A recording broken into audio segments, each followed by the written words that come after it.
Muppet and I are here to talk about the myths of chicken keeping. And the first one is that apple cider vinegar will fix everything. Apple cider vinegar has no proven health benefits for chickens. And in fact, some studies indicate that it may block the absorption of important vitamins and minerals for your chickens. So please, add this to your salad dressing, but skip it when it comes to chickens. A proven effective treatment for internal parasites in chickens is fenbendazole. It's often used for horses, goats. Those are the aisles of your feed or farm store that you'll want to look for it.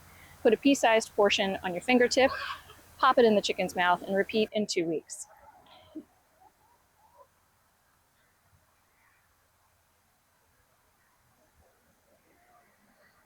Does that taste terrible? I'm so sorry.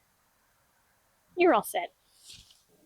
How about the myth that if you feed chickens like Peaches here, meat or eggs, they'll turn into cannibals and attack each other? That's not true. Chickens are omnivores. They eat everything. The only foods you should avoid with chickens are things like avocado skins and pits, raw potatoes, chocolate, anything with caffeine really, and onions and garlic. What do you think?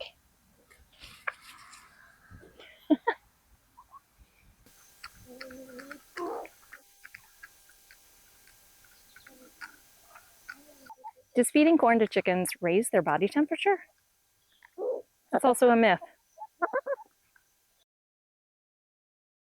As chickens metabolize food, they produce heat, but that's true of all foods. Corn, other grains, anything they eat will produce heat. It's perfectly fine to feed corn to your chickens in the summer. What they need when it's hot out is cool, clean water at all times, shade, and moving air in the form of a fan.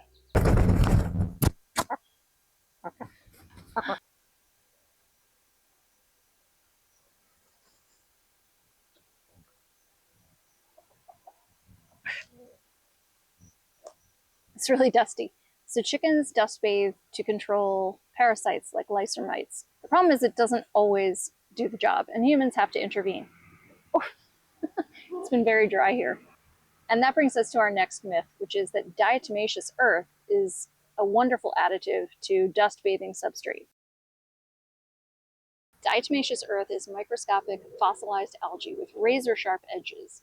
And the idea is that if you add it to their dust bathing substrate, those sharp edges will lacerate the lice and mites and kill them. The problem is there are actually no studies that indicate that happens. What there are studies on is that diatomaceous earth is a respiratory irritant for both humans and chickens. It can cause lung scarring and even cancer.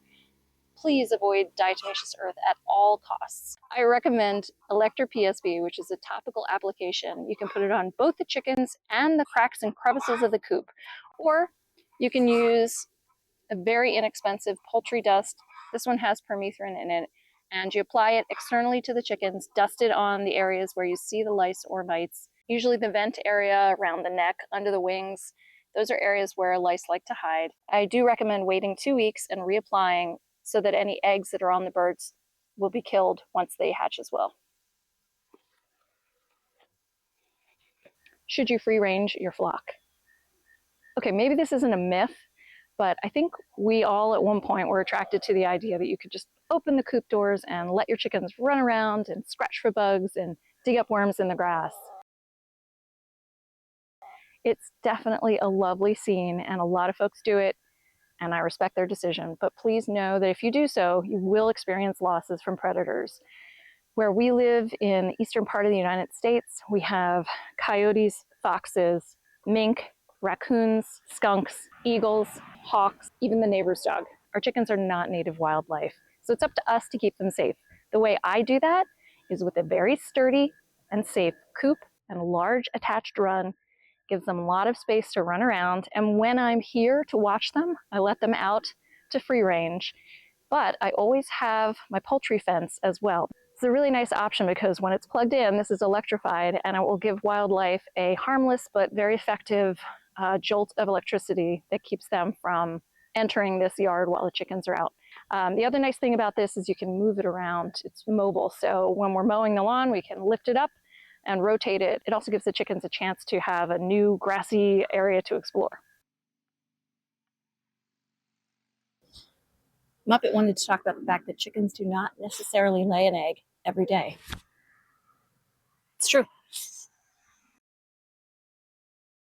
Chickens will lay an egg on average about every 24 to 48 hours, but that's for young hens. As they age, eggs will become more sporadic until they stop laying altogether. The timing of that depends on the breed, the health, and the overall environment in which the chicken lives. Egg production also very much depends on daylight. So in the winter, many hens won't lay at all unless you provide supplementary light in their coop and run.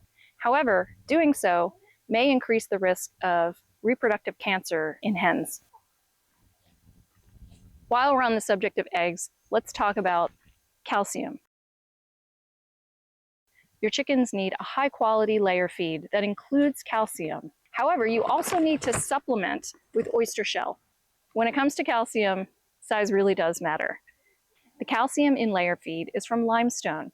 It's very small and a quick release source of calcium. However, egg production is primarily done at night when your chickens are roosting. That's when they need slow release source of calcium. Crushed oyster shells are stored in the chicken's gizzard and released slowly as needed. If you don't give your chickens enough calcium, they may actually pull it from their bones.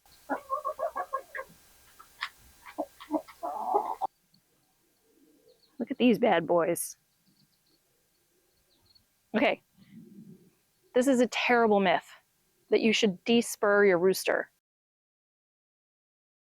This is some horrible barbaric practice that involves removing this entire part of the rooster's anatomy.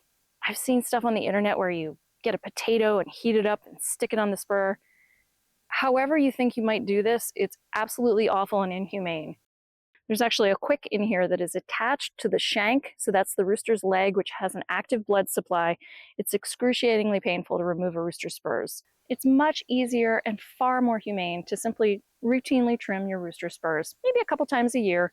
We blunt these off using a Dremel, and I'll put a link in the comments to that video so you can take a look at how to do that easily and painlessly. And that keeps the rooster from injuring the hens when he's mating or getting these spurs caught in any sort of fencing or other things when he's going about his wonderful rooster life. So there you have it, friends. 8 chicken myths busted. If you enjoyed this, please like and subscribe. It really helps our small channel grow.